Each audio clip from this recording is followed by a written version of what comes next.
All right, I'd like to thank everybody for coming. We've got a lot of folks here from some of the area hospitals and EMS and other folks that participated in the program that we did. I'll give you a brief background on the program. My name, first of all, is Bill Laird. I'm the training chief for the ambulance service and the fire department here in Lawrence County. And the program itself is called Stop the Bleed. And essentially what it is we were able to do training in one day for a lot of the area schools, which Ms. Grant will cover the numbers on that here in a few minutes. But it's a program where we make available training as far as bleeding control, tourniquet application, things like that in the event of, you know, whether there be some type of accident, some type of storm that comes through that may cause injuries to any of the students or people that may be at any events at the schools. And what that does as far as the program is funded through the Trauma Commission and the Trauma Foundation. So it all comes at no cost to the schools. They have trained several of us to provide the training, and it just allows the people that were trained to be able to buy time and actually save lives. You know, we've taken people that could do basic first aid and actually given them the knowledge and the tools that they need to be able to pull out of their toolbox in the event that, you know, something should happen and you have major life-threatening bleeding from anybody that may be injured at one of the school functions or, you know, during school hours itself. A lot of people were involved in the initiative. We had folks from Department of Public Health. I mentioned the Trauma Commission, Trauma Foundation, the Region EMS Advisory Council, the State Office of EMS, Novice Health Center in Macon, Coliseum Health Center in Macon, Fairview Park Hospital, again, Lawrence County EMS. Did I leave anybody out? Okay, and I think I pretty much covered everything on that. And, you know, we'd like to really thank the folks that participated in this, not just the people that did the teaching, but those folks that actually took the training and were willing to say, okay, you know, I want to be able to make a difference if I'm ever needed. Lynn? Thank you. My name is Lynn Grant. I'm the Trauma Program Director at Fairview Park Hospital. As Bill said, this program became part of thanks to the Georgia Trauma Commission. We actually, in our region, 2 years ago, started what was called the School Response Program. The Georgia Trauma Commission funded that initiative. And just in our region alone, we had similar kits to this. We went out and taught the school faculty on how to stop bleeding.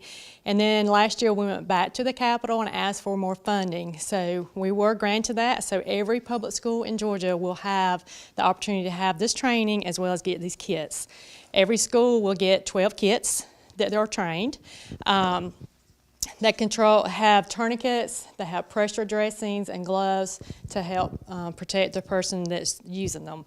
Like Bill said, back on August 2nd was when we went and did our training with Lawrence County. We had representatives from each school district. It had over 78 school faculty members trained. Good morning. My name is Leanna Rogers. I'm the EMS liaison for Coliseum Health System in Macon, Georgia. I'm here this morning to represent Region 5 RTAC and to present these bleeding control kits to Lawrence School System. Thank you so much for allowing us the opportunity to train your staff members and give you these kits. I hope you never have to use them, but in case, you now have the tools and the knowledge. Leanna, thank you. This is a very special day for Lawrence County Schools as we graciously accept this allocation of resources to stop bleeding and be prepared for any emergency situation that occurs in our school system. When a crisis occurs and children are injured, timing is of essence, and this is going to allow us to provide timely emergency care to those students if that emergency does occur and stop bleeding. So thank you very, very much for your support and the support of all the agencies from Dublin to Macon, Georgia. Thank you very much. Hi, my name is Lynn Grant. I'm the Trauma Program Director from Fairview Park Hospital.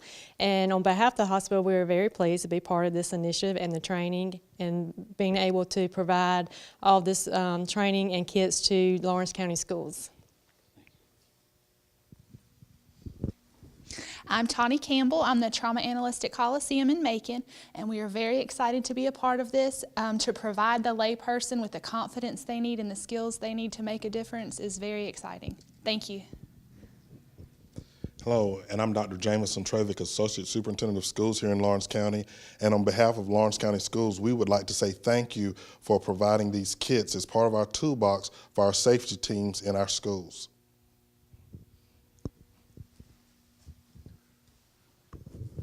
And I'm Bill Laird. I'd also like to say thank you on behalf of Lawrence County Emergency Management, Lawrence County EMS, and Lawrence County Fire Department for allowing us to bring the training to the school systems and be able to provide the equipment, and thank these ladies for everything they did to take part in it.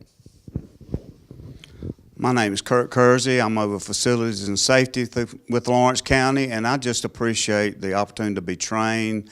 These ladies did a wonderful job, and men too, to help our staff with our training with this added tool to our emergency response for our safety teams at our schools. And our students and staff are very important to us, and the safety every day that we try to take time to be able to just keep everyone safe in our Lawrence County system. And I just appreciate all of Lawrence County, EMS, EMA, Macon, Coliseum, Fairview Park, just everyone in their participation in this. Thank you. I'm Terry Cobb, Director of Lawrence County EMS here in Dublin. I'd like to thank everyone in this room for the collaboration that's represented here between the hospitals, both Fairview Park and Coliseum, as well as the Georgia Trauma Commission that funded this project. It's a good collaboration, both state and local, to enable our schools to be able to respond appropriately in the unfortunate event that they would need to use one of these kits. So thank y'all.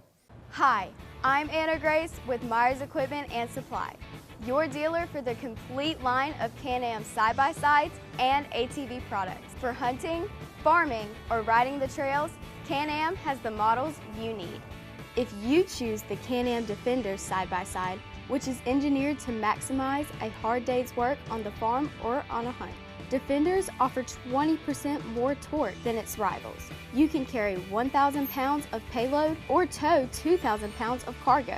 You will appreciate Can-Am's precision engineering and industry-leading performance. Come into Myers Equipment today and see the full line of Can-Am ATVs and side-by-sides. Can-Am, the ride says it all. When this last storm came through, I think it was Sandy, we were out for 7 or 8 days. And we were the only ones with power. When the power goes out, there's probably about a 6 or 8 second delay, and then we get a staged recovery. It takes less than a minute, but everything's on within a minute. The furnace is running, the lights are on, the TV's on, the washer, the dryer, the oven, everything. To me, this generator has paid for itself several times. If I lost power right now, these pipes could very easily freeze in probably a day or two, and that would cause significant damage.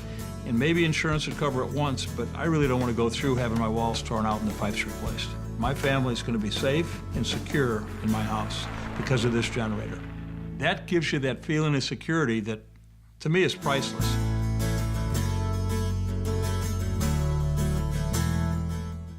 Would you like the peace and security starting today? Then call the City of Dublin Natural Gas. The City of Dublin Natural Gas, the smart choice. Get your City of Dublin appliances installed today with just one call. Call Middle Georgia Mechanical at 275-4530.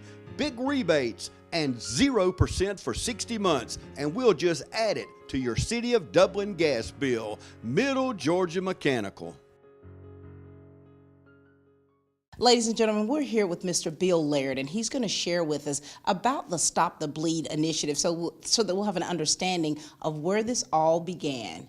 Bill, are you ready to share with us? Yes, ma'am. All right, go for it. All right. The Stop the Bleed initiative is actually a program that, believe it or not, ties back to an incident on December 14th of 2012, the mass shooting at Sandy Hooks Elementary. Right.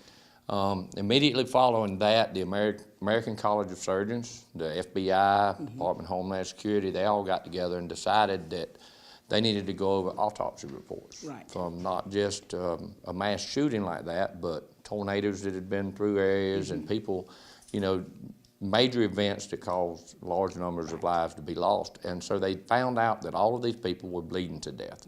And so they did a report, and the report basically stated that, you know, there was nothing they could do about getting first responders to an area faster, but that we needed to train ordinary, everyday people on how to properly manage bleeding control other than just putting a Band-Aid on it. So in July of 2013, they did a paper on how to train the public on doing bleeding control. Along about that time, the state of Georgia actually took an initiative on in our EMS area, and we started looking at doing what we call school response kits.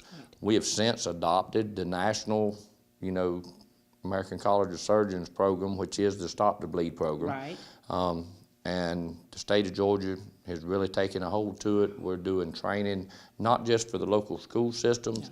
We're looking at putting these kits in every courthouse.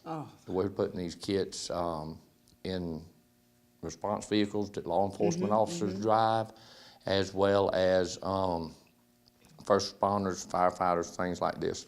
So, you know, there's 2 or 3 different initiatives tied to this program, and the White House actually put the Department of Homeland Security on a national level with the Department of Defense in 2015 to try to get this to take root as a type program all across the country. So this has been in the work for the last 4 years? Yes, ma'am.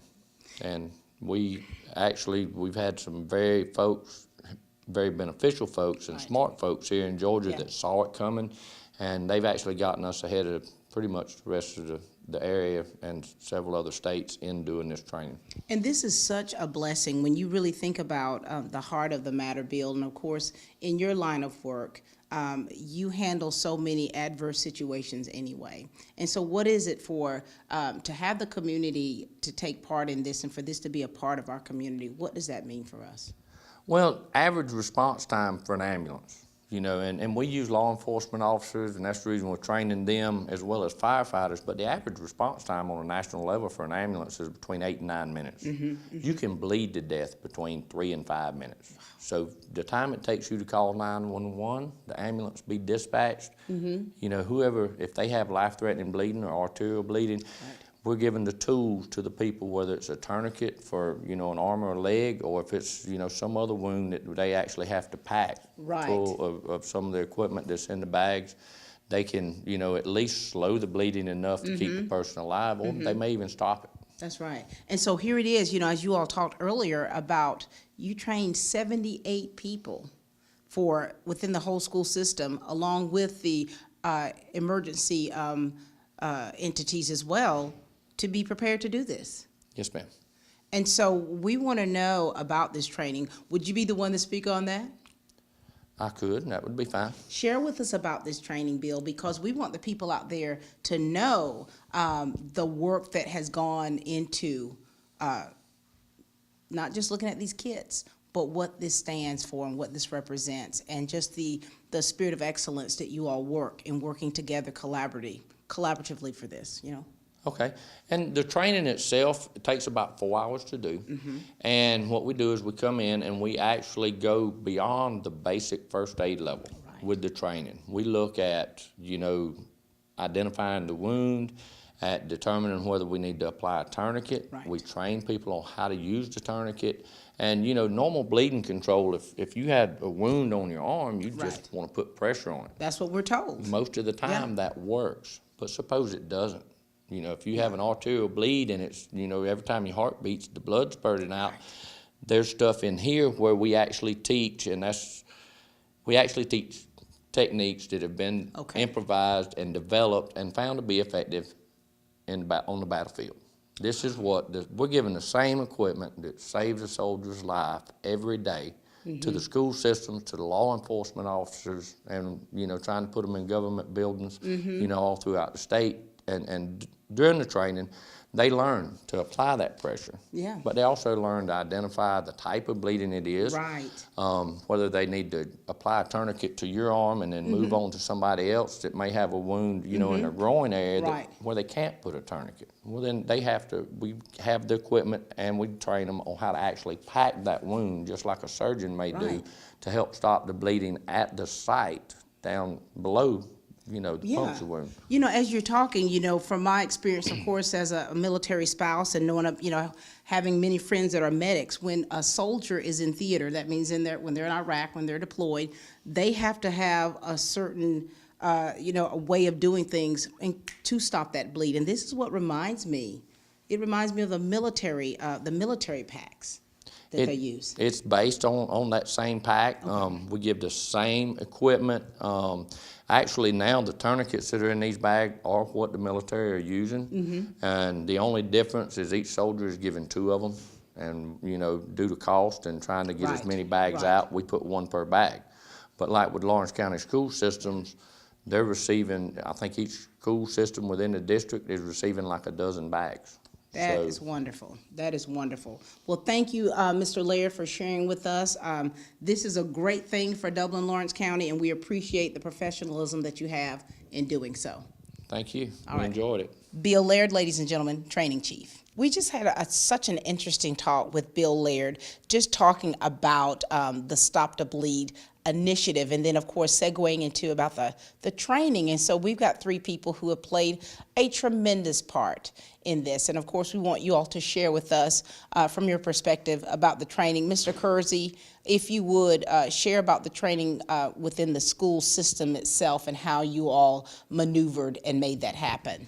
Yes, we have at least 10 safety teams at each school on the east side and the west side. And we had a total of 78 that got trained on August the 2nd. We did east side in the morning for 4 hours and then west side in the afternoon for 4 hours. Of course, we went through all the Stop the Bleed. It was actually presented to us in the GEMA training. That's where it all began. Okay. And we really didn't get involved last year because there was just 1 school per district. Well, this year we were able to do all the schools. So it was all staff, our resource officers, everything that was involved as far as our emergency protocol for the schools. And what was the buzz going around as far as the people who took part in the training, as far as the after-action review from the training they received? Well, they were very excited to have another tool to be able to go along with everything else that we do as far as keeping our students and staff safe for Lawrence County. And you know what I'm excited about is because I have a daughter at East Lawrence High School. She's a senior. So when I hear about this program and I think about her being an athlete and being out there on that soccer field, and to know that you have a system in place for their safety and well-being, it makes me, as a mom, very thankful and proud of the work that you all do and have been doing. All right, ma'am, share with us about Region 5 and what happened within your system for this. So Region 5 covers a pretty large area, which includes the Dublin area. And the best thing about this program is that we travel all over the place. All of the instructors for this program are volunteers. The agreement that we made was if the state would help us in funding to purchase the kits, we would volunteer our time. Wow. And thankfully, our facilities have been wonderful in allowing us to travel a little bit and provide these classes to all areas. We've conducted classes at schools for sheriff's offices and police departments. And so just even being able to provide something that would make such a difference if something did occur is a great feeling for us. I was going to ask you that, about what feeling it gives for you to be able to do this in this capacity, to travel like you do in training, because you never want anything like this to happen. Correct. But it has happened, and so that's why you all are doing what you're doing, and you're doing it because you want to save lives. You want people to be helped and saved. That's good. And so Region 5 is doing it up big, aren't they? We are doing it up big, and we are leading the pack, and we are very proud of the work that we've done. Thank you, and we're proud. We're proud of the work that you're doing and what you're doing for our system. We thank you so very much. Absolutely. And now, Tawny, as Ms. Campbell, as we were sharing a little bit about what you do as a trauma analyst, and of course, how people can get more information about what's actually really going on and for more training and to even purchase these kits. Why don't you share with us, okay? Okay, so if you are interested in the training, or your school system is, and they haven't contacted their region representative yet, you can visit www.stopthebleedgeorgia.org, and there's information on that website so you can learn a little more about what you will learn, and then fill out a form and somebody will contact you and get the training set up. Very good. What's been great, it's been such a smooth, just from my outsider looking in, how well you all work together and have worked together. And so thank you all so very much. Thank you for caring. Thank you for loving what you do. Thank you for seeing a need and making sure that that need is being met.